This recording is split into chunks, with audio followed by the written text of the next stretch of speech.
ഞാനിന്ന് വൈകുന്നേരേ നമ്മുടെ സാത്തുവായി ചായയൊക്കെ കൊണ്ടുവന്നു. അവിടെ യൂസുഫായി ഒഴിച്ചു തന്നു. ചായ കുടിക്കാൻ ഞാനിങ്ങനെ എടുത്തു. ആ ചായയിൽ ഞാൻ അള്ളാനെ കണ്ടു. എന്ത് ഭ്രാന്തായി മൊയിലാര് പറയണേ, അങ്ങനെ ചിന്തിക്കരുത്. ചായയിൽ ആരെ കണ്ടു? മനസ്സിലല്ലേ? ചായയിൽ ആരെ കണ്ടു? അങ്ങനെ ഉസ്താദ് ചായയിൽ അള്ളാനെ കാണാം. ഓരോ സാധനത്തിലും അള്ളാന്റെ തർബിയത്തുണ്ട്.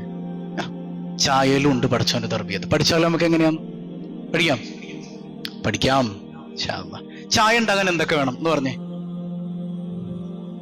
വെള്ളം വേണം, പിന്നെ തേയില വേണം, പഞ്ചസാര, പാല്, ഗ്യാസോ? ഗ്യാസിലൂടെ എന്താ വേണ്ടത്? തീ വേണം, പിന്നെ ഈ സാധനങ്ങളൊക്കെ വേണം. ഇതൊക്കെ അല്ലാഹു ഖുർആനിൽ പറഞ്ഞിട്ടുണ്ട്. നമുക്ക് ഖുർആൻ കൊണ്ടൊരു ചായ ഉണ്ടാക്കാം. അപ്പൊ നമുക്കൊരു ഐഡിയ കിട്ടും. തീ വേണ്ടേ?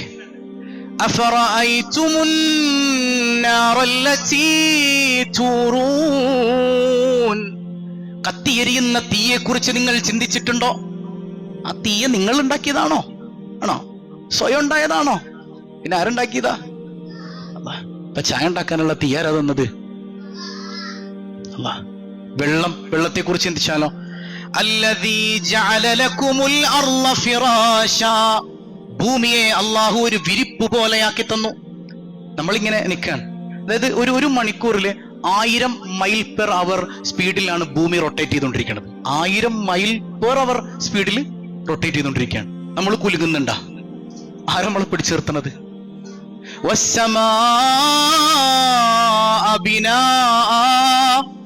ആകാശത്തെ മേൽക്കൂരയാക്കി. ആകാശത്തെ എന്താക്കി?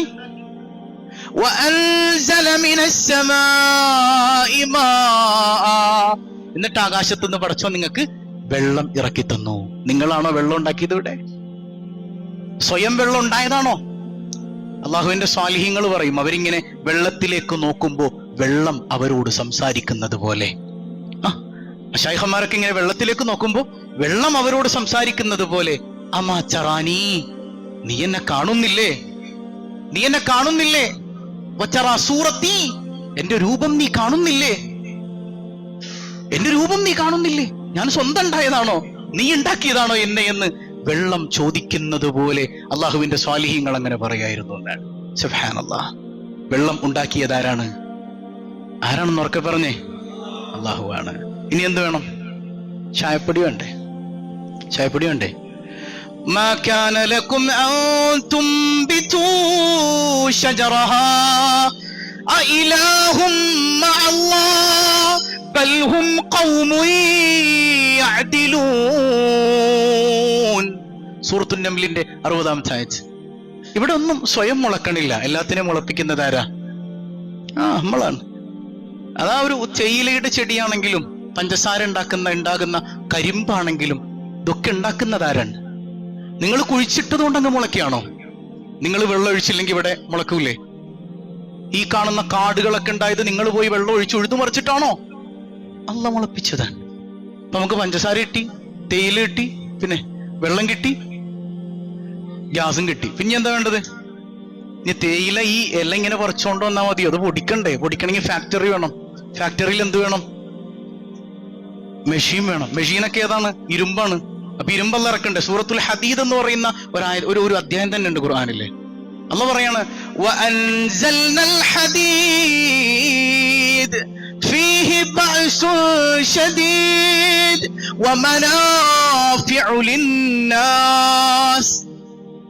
വഅൻസൽനൽ ഹദീദ്, നമ്മളാണ് ഇരുമ്പിനെ ഇറക്കിയത്.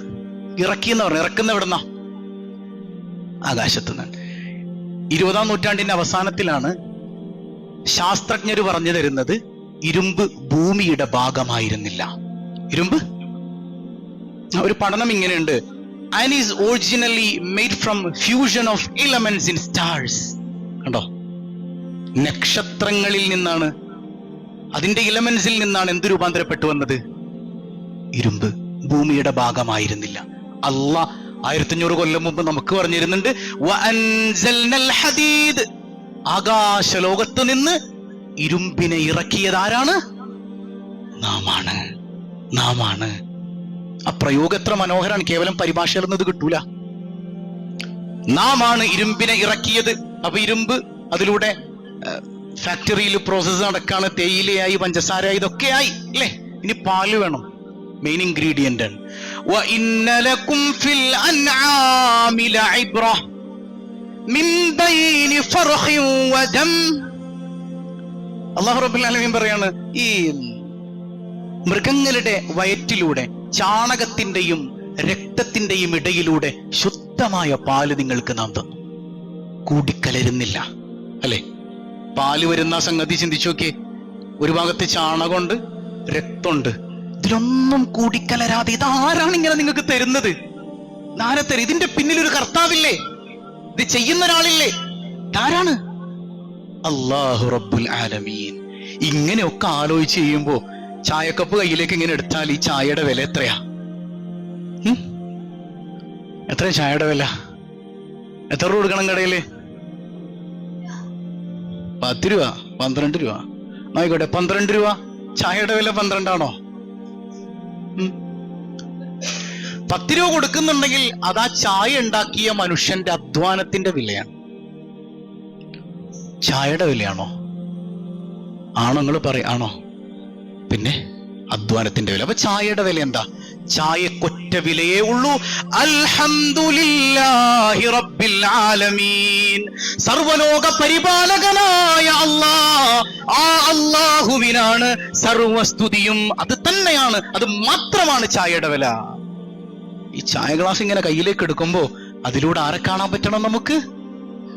അല്ലാഹ്. അത് കുടിച്ചങ്ങനെ തീരുമ്പോഴേക്ക് ഒരാത്മനിർവൃതി. ചായയിലൂടെ റബ്ബ്, അൽഹംദുലില്ലാഹി റബ്ബിൽ ആലമീൻ. അങ്ങനെ കിട്ടണം റബ്ബിനെ. ചോറിന് എന്താ വില? ചോറിന് 60 രൂപ ഉള്ളൂ. മീൻ പൊരിച്ചതിനോ 100 രൂപ, 160 രൂപ. അത് മീനിന്റെ വിലയല്ല, ചോറിന്റെ വിലയല്ല, അവരുടെ അധ്വാനത്തിന്റെ വിലയാണ്.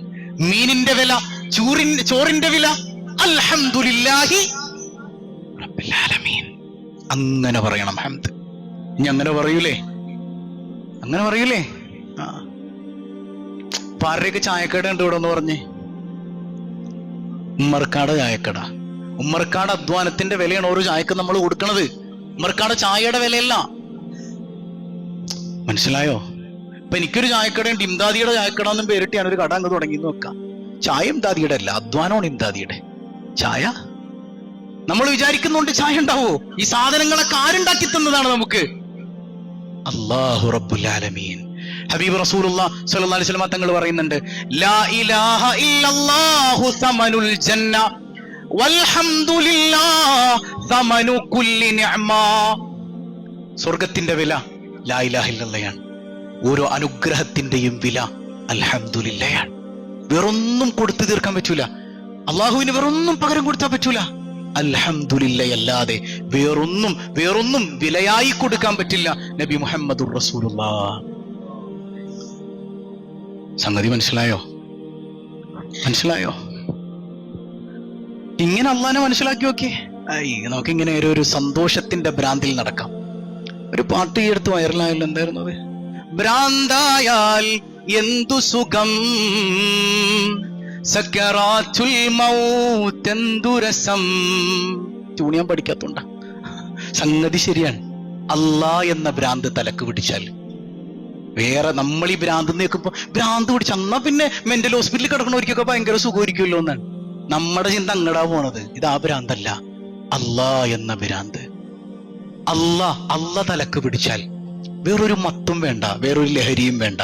അല്ലാ എന്ന ലഹരി. എല്ലായിടത്തും അള്ളാനെ കാണാ. അള്ളാഹ് അവിടെ ഇരിക്കുന്നുണ്ട് എന്നല്ലോട്ടെ എനിക്ക് പറയണത്. എല്ലായിടത്തും അള്ളാഹുവിന്റെ സ്പർശം, റബ്ബുൽ ആലമീന്റെ പരിപാലനം തിരിച്ചറിയാം. ആ തിരിച്ചറിയുന്നതോടുകൂടെ പിന്നെ മരണത്തിന്റെ സമയത്തും അവനിങ്ങനെ ചിരിച്ചു കിടക്കും. അസ്രായീൽ, വെൽക്കം വെൽക്കം അസ്രായീൽ. അള്ളാന്റെ അമ്പിയാക്കൾ ഔലിയാക്കളൊക്കെ അങ്ങനെയല്ലേ പോയത്? അവരുടെ പിന്നാലെ നടക്കാൻ അള്ളാഹു നമുക്ക് തൗഫീക്ക് നൽകുമാറാകട്ടെ.